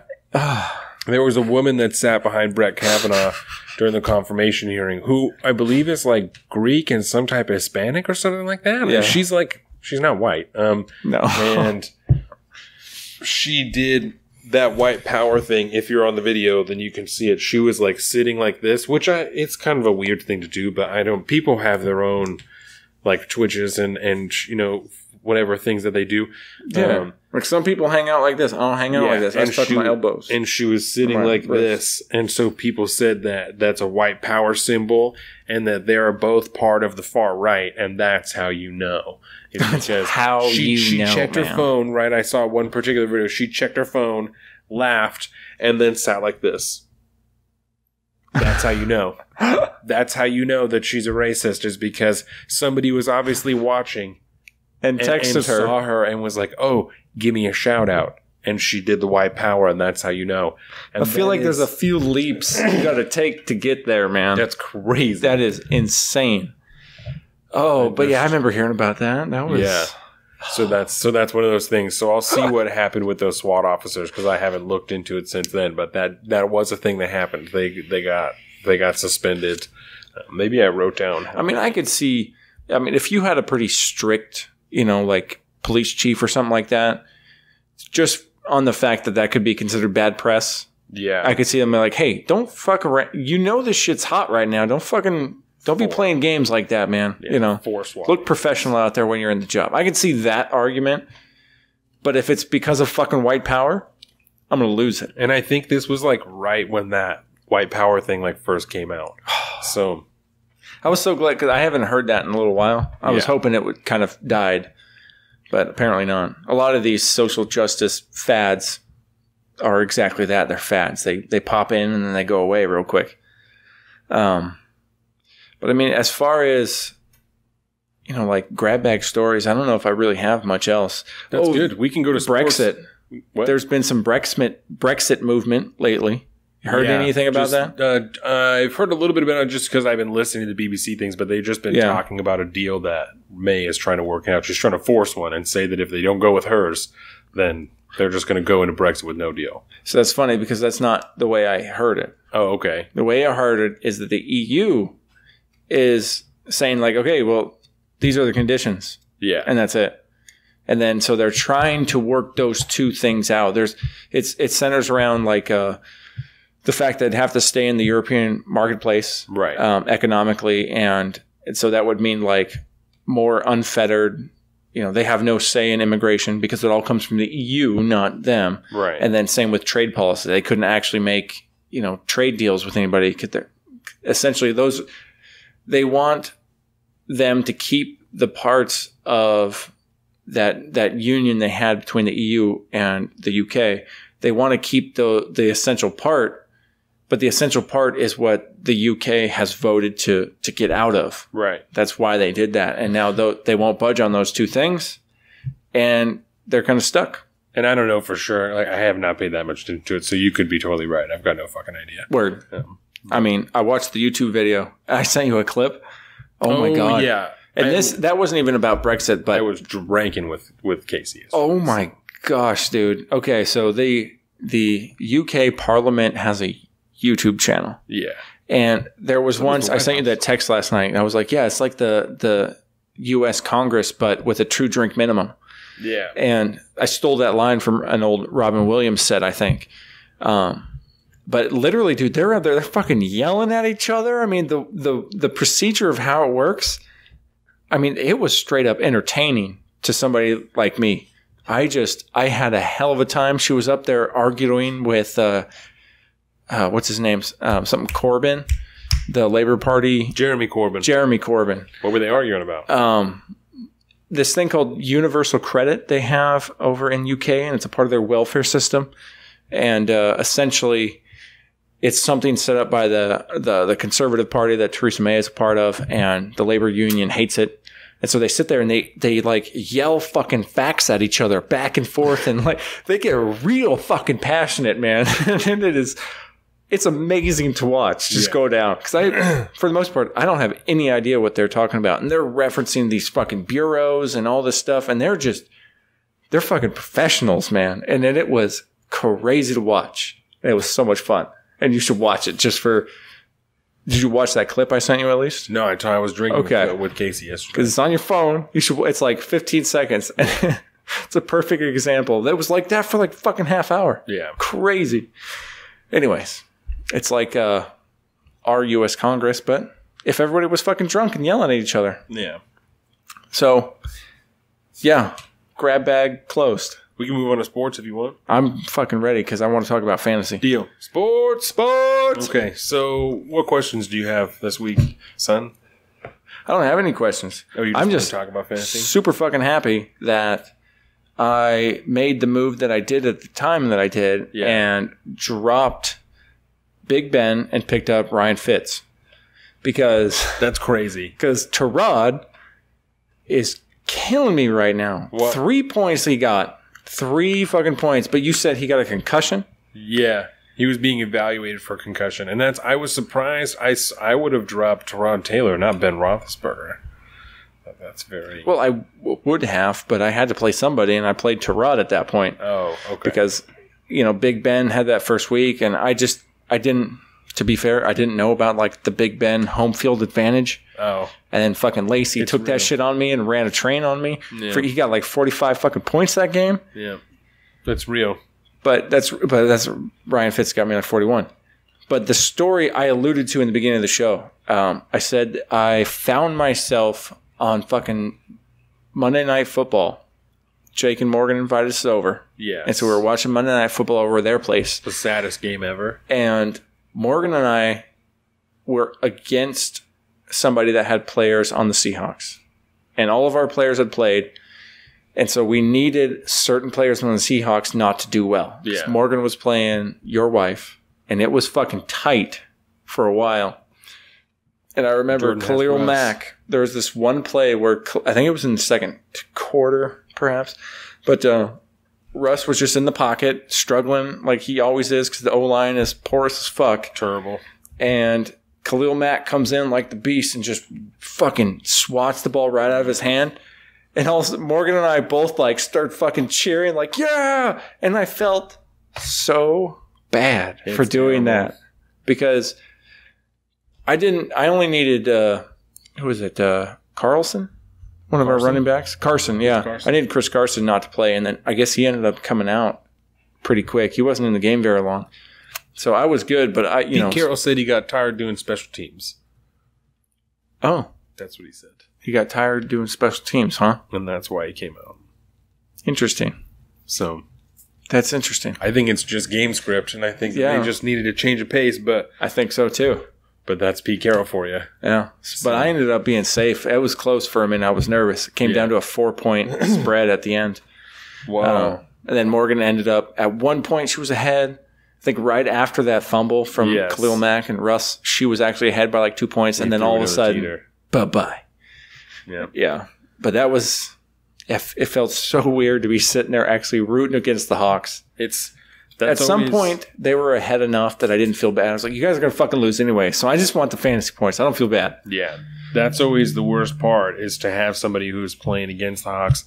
Like, so this week, I told you I made a crazy trade this week. You did. In one of my other leagues, I had Julio Jones and DeAndre Hopkins. And I traded DeAndre Hopkins and Phillip Lindsay for Ezekiel Elliott, which is great. I definitely got the better end of that trade. And so I have Zeke, and this week Dallas plays Seattle.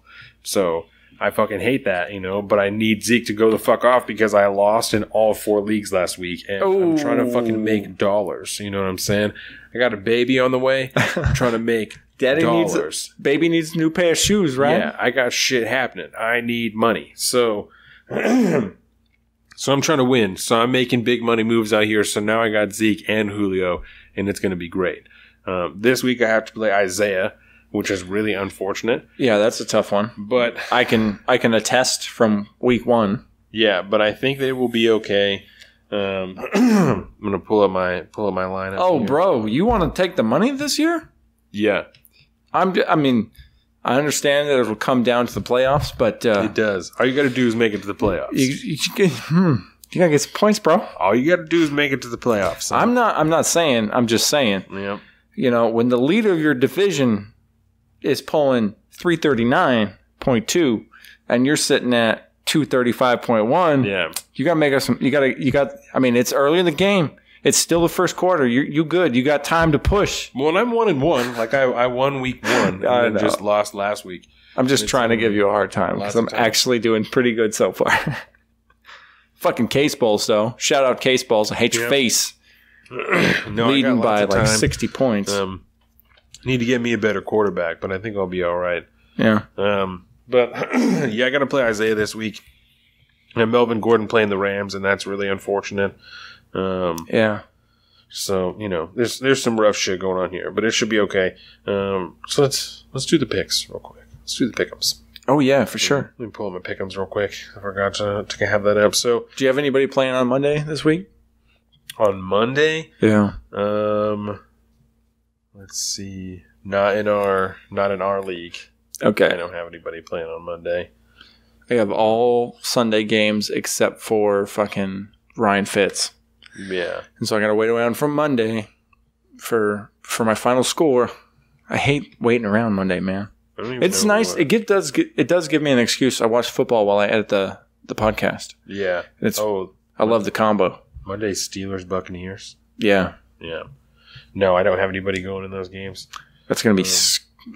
I don't know. So, the first game, obviously, was Jets-Browns. Mm-hmm. And I picked the Browns. So it was on Thursday, right? Yeah. So, I finally got that one.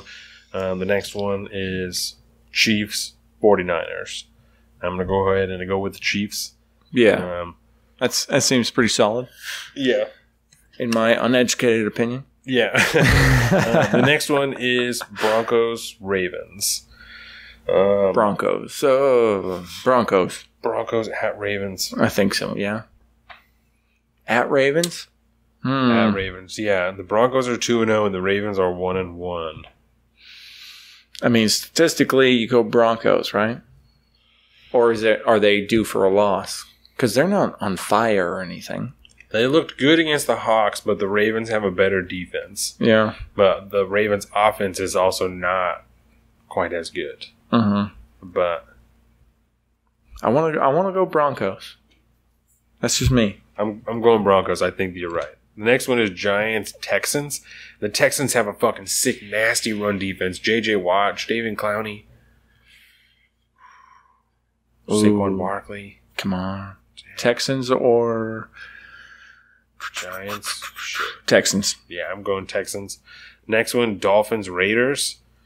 The Dolphins actually look pretty all right. Raiders were not good last week. Raiders look like they're struggling a little bit. Yeah. They were pretty decent, I think, first week. Second week, not so awesome. I don't know with that one. That's kind of a toss-up to me. And it's in Miami. Because I don't know anything about fucking Dolphins this year. I'm going with the Raiders. What's the Dolphins' record right now? The Dolphins are 2-0, and the Raiders are 0-2. I'm going Raiders. I'm going Raiders. I'm doing it. Oh, I just go statistically? That's a bad call. They're going 24% to 76% for the Dolphins, but I'm going Raiders. Okay. The next game is Packers at Redskins. Oh, it's Packers. Aaron Rodgers, yep. All the way. I love the fucking Packers. Colts at Eagles. Eagles. The Colts looked good last week. Yeah. The Eagles 94%, Colts 6%. I'm going Eagles. The Colts defense is such trash. Oh, and Carson Wentz is back this week? Yeah, Eagles. Next one, Bengals at Panthers. The Bengals are 2-0 and the Panthers are 1-1. Bengals. I'm going Panthers. I'm going Panthers on that one. The Bengals went the fuck off last week. The Panthers fucking devastated the Pats last week. Those are the Jaguars that played the Pats last week. Oh, yeah, Jaguars. Sorry. Yeah. Different cat. Okay, Cam Newton versus who? Andy Dalton is the quarterback. Bengals have pretty good defense. I'm going to go... I hate to say it, but I think I would go Panthers. What's the percentage on that? 65 Panthers, 35 Bengals. Yeah. Cam is generally solid unless he starts doing shitty. If he starts to fuck up, he starts throwing tantrums, and then it's garbage from there on out. So you think Panthers? I think Panthers, because I think I think they can hold their own during against the Colts D. Yeah. Okay, and the next one is Titans at Jaguars. Titans 2%, Jaguars 98%. Jaguars look good, dude. Yeah, Jaguars are looking real good this year so far. Yeah. And the next, so I'm going to go Jaguars. The next one is Saints at Falcons. They're both 1-1. Ooh. I'm going that sounds like a good game. I think. It's going to be a shootout. Yeah, I'm thinking Saints, though, at the end. Yeah, because the Saints defense is trash and the Falcons defense is pretty all right, but it's fucking Drew Brees, and he's going to throw all over that bitch. Yeah, he is. So I'm going to go Saints. The next one is Bills at Vikings. It's Bills 1%, Vikings 99%. I'm going to go with the Vikings. The Bills look like hot trash. Oh, the Bills. The one after that is Chargers at Rams. Chargers 1-1, Rams 2-0. Rams look fucking good. Yeah, I'm going Rams. I'm going Rams 100% on that one. What's the percentage on that one again? Chargers 5, Rams 95. Okay. Fuck. Yeah. I'm going Ramskis. Phillip Rivers just throws so much. And I'm dropping stuff again. Scared me, son. Scared the dog, too. Do you want another beer? You good? No, I'm all right. Okay. Man. So, yeah, Chargers, man. I'm going Chargers. Only 5%. No, Rams. I'm thinking Rams. Sorry. I said Chargers. I meant Rams. Man. I'm calling Rams. All right, I'll go Rams. Their defense is really good. The next one is Cowboys at Hawks. I'm going Hawks because it's the first home game this year, and I think that they can get it done against the Cowboys. Yeah. I know a couple people that are going. Shout out Morgan and Jake. Oh, really? Going to the season opener at home. That's going to be dope. The home opener? That's what they call that, right? Yeah, the home opener. Sports and stuff. The next one is Bears at Cardinals. Bears 91%, Cardinals 9%. I'm going to go ahead and go with the Bears. Yeah, Del Bears. The next one is Patriots Lions. I'm going with Pats because the Lions look like dog shit. Yeah, and I don't think the Lions are 0-2. I don't think the Pats will do 2 terrible games in a row. No. Yeah, Tom Brady just lost. He's not about to get embarrassed again. No. And the one after that is Steelers Buccaneers. This is the Monday night game. I got to go with Bucks, right?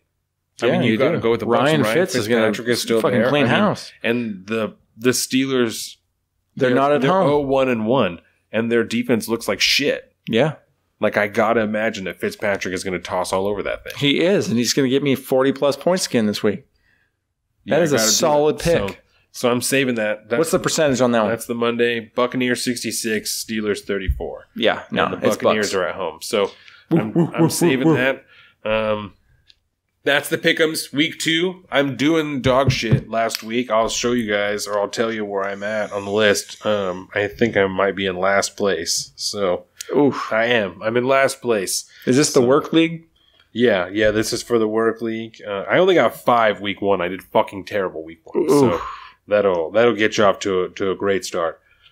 Casey Bowman, first place. Of course. Yeah, fucking this guy. I got your fucking number, dude. I'm coming for you. Yeah. You wait. So fucking Case Bowles. I know you're listening right now. Hopefully this is a good week for me this week. So now we can go to the regular news shit, and then we can work out here. So let's see. The Browns released Josh Gordon. I don't know if we talked about that. Josh Gordon went to the Patriots, is what they did. They were going to release Josh Gordon, and then he went to the Patriots. They traded him to the Patriots for a 5th round pick, and he's going to play this week, I think. And so, because I wrote down, because it looked like they were going to cut him at first, and I think maybe I said that last week, and then afterwards, I found out that they traded him instead. So it looked like he was supposed to be cut. Yeah, because they had enough of his personal issues. He showed up. I mean, he's had all kinds of drug problems, and he's played like just a couple of games in the last 4 years. And then he showed up late to meetings one day, and they were just like, "Fuck you." Yeah. Last week, a corner for the Colts, Vontae Davis, he retired at halftime in the middle of the game with the Chargers. Why? And he put out a statement that he said that in the first half, he just didn't feel like he belonged on the field anymore. He just didn't, he just didn't feel right. He felt out of his depth, maybe. Yeah. And I said, I don't know. I fucking skirted in here. I don't belong here. I think the game was just past him, and so he was like, I got to quit. Like, I don't deserve to be out there. So, I mean, Vontae Davis, really good. So. Wow. Yeah. That's fucking powerful. Isn't that crazy? Had some type of come to God moment out there where he's like, I don't belong out here anymore. I shouldn't be out here. I'm not good enough to be on the field. And it's like, I'm done. I'm retiring. What the fuck? Isn't that wild? That blows my mind. Isn't that fucking wild? That is insane. That's fucking awesome. I mean, the story's awesome. Yeah. What position does he play? He's a corner. He's a corner, defensive corner. Yeah. Fuck. That's crazy. I thought it was almost kind of rad. So the next thing after that, Brashad Perriman, who's a wide receiver, he's signing with the Redskins. The Redskins need more wide receivers. The Eagles are signing Jordan Matthews, and they did already, I'm sure. And they traded him to the Bills last season. And then he just got cut, and now they're signing him again. So he's back on the Eagles. Yo, coach, can I have a job, man? Yeah. Come on. So Jameis Winston is suspended right now, and that's why Ryan Fitzpatrick is starting for the Buccaneers. And the woman that accused him of groping her, the Uber driver, and that's the reason he's suspended, now she's filing a lawsuit against him. Oh. So she's filed formal charges against him. Yikes. So I'll keep Ryan Fitz is going to be in it for a while. Depending if he keeps pulling in 40 fucking points every week for me, he might have a job in that position. The next thing after that, Cowboys wide receiver Terrence Williams, he's facing a suspension for an arrest earlier this year. I think it was for disorderly conduct. I think that's what it was. But again, I'll keep us updated on that. The last thing I have in the actual news, instead of injuries, because I have some other injuries that people should look at for tomorrow. Browns, they won their first game in 635 fucking days. Ba-boom. Yeah. Tyrod Taylor went out. He got, like I said, he was taken out for evaluating for concussion. And Baker Mayfield came in, and he was doing terrible beforehand anyway. Maybe he completed 3 passes, maybe. He got me 3 points on my bench. So yeah, and then went out. He had some rushing yards, and Baker Mayfield came in and won the motherfucking game. And I realized, like I said when I was watching it, that the last time they had won was on my 22nd birthday. My birthday is Christmas Eve, and the last time they won a game was on Christmas Eve of 2016. Good Lord. Yeah. Well, good for them, man. That's awesome. Yeah. Yeah, I kind of wish I would have watched that game now.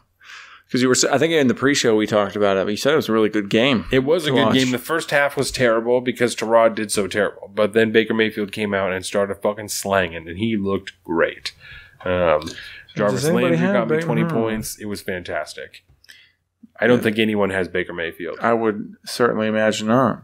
But that'd be interesting because I guess I didn't realize when I picked up Ryan Fitz that he was the backup quarterback. Yeah. I just picked him up because I was interested. And now, I mean, look at him. He's fucking killing it. Yep. So what's his name here? Baker Mayfield. Just trying to see if I can find him in the order. Fucking Colin. Why is Colin Kaepernick listed in my fucking fantasy list? Because he might have a job. Might get a job. He might get a job just because he's... Never mind.